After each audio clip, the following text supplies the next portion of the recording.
I can't take it anymore. Oh my gosh, you people have gone too friggin' far, and I'm sick of it. I am literally disgusted by it. Now, I don't get in on this back and forth. I don't get in on this foolishness. You guys saw it in Basic Summer when it was Drake versus Meek Mill. I didn't say a word. I sat there quietly and talked about the Free Weezy album. When Back to Back dropped, I didn't care. I was telling y'all about Cha Cha Remix, which later turned out to be Hotline Bling, which I told you that was going to blow up, but that's neither here nor there.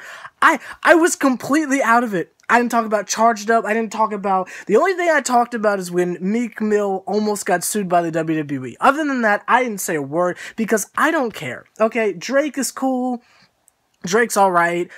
We did a final thoughts on him, so I don't really cover Drake anymore because until you decide to write your own music, I don't feel like you're worth me talking about. Unless you're going to drop that Views from the Six, because I want to hear that. But that is neither here nor there. I haven't talked about Meek Mill because I've never been a fan of Meek Mill. Unlike the entire internet and a good 90% of the world in a certain demographic we are not going to bring up because it is not the kind of show.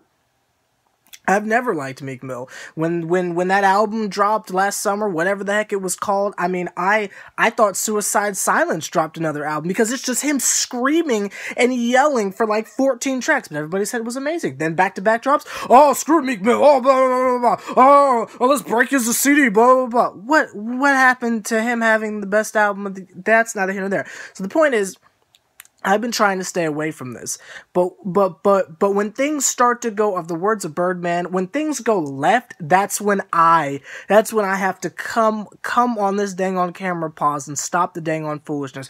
I'm gonna need y'all to leave 50 Cent alone.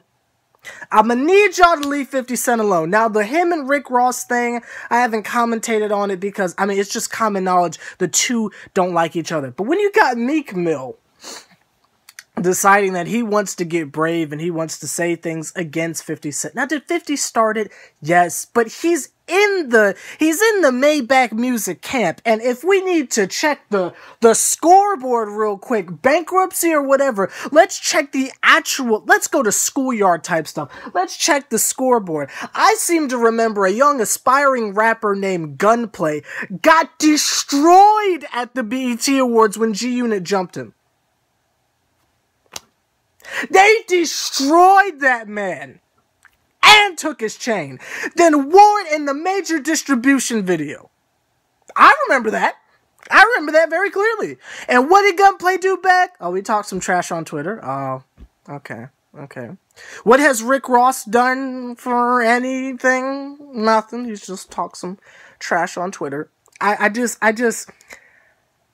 I'm just getting a little irritated because it's like the world is forgetting who 50 Cent is. Now, am I going to sit here and say, oh, 50 Cent's a killer and he does blah, blah, blah? I can't speak on that man's personal life. I can't speak on what that man might be doing off camera or off screen or whatever modem he's on or whatever. But I will say this, 50 Cent is a freaking legend. And if you don't care for him musically, that's fine, but you got to respect him. I don't get on here and talk trash about Eminem because I might not like him, but I respect him. I respect what he's done. And I respect all the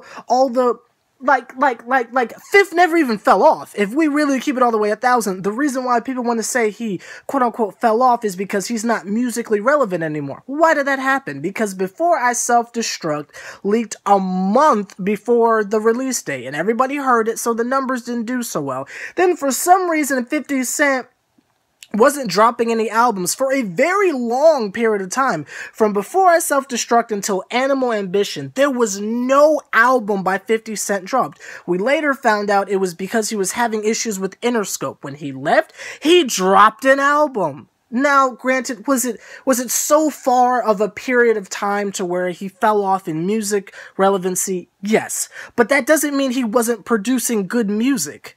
No, Kanye West. We look at all the mixtapes that dropped, War Angels, what's the one he did for Michael Jackson? I can't remember the name of it. The Big Ten, The Lost Tape, 5 Murder by Numbers. 50 Cent is still good musically. So you can't even come and say, oh, he's whack or something like that. I just need people to understand who they're talking to. No one goes at Jay-Z. No one talks trash about Eminem. No one really talks trash about Wayne other than Pusha T. I just don't understand why everybody wants to get brave all of a sudden. And it's not just because Meek Mill's going at him. It's not just because Rick Ross is relentlessly, and Rick Ross is a freaking cop! How many times do we have to say that? Rick is a freaking cop! I just had to put this video out there because sometimes I feel like I'm the only 50 Cent fan in the world. Now, was Cannon a good tape? No, but that's honestly the first time recently I've heard 50 Cent put something out that I don't care for overall. He's still got it. You put on Body Bag, that's a dang on banger. I just need people to leave 50 Cent alone. Don't get brave because you see him going through financial issues, because that's still freaking fifth. Like, comment, subscribe, H+III+T. Y'all better leave 50 Cent alone. I'm not threatening nobody. I'm just throwing it out there. 50's got a track record. You mess with 50, your career goes downhill. Like, comment, subscribe, H+III+T. And don't bring game in this!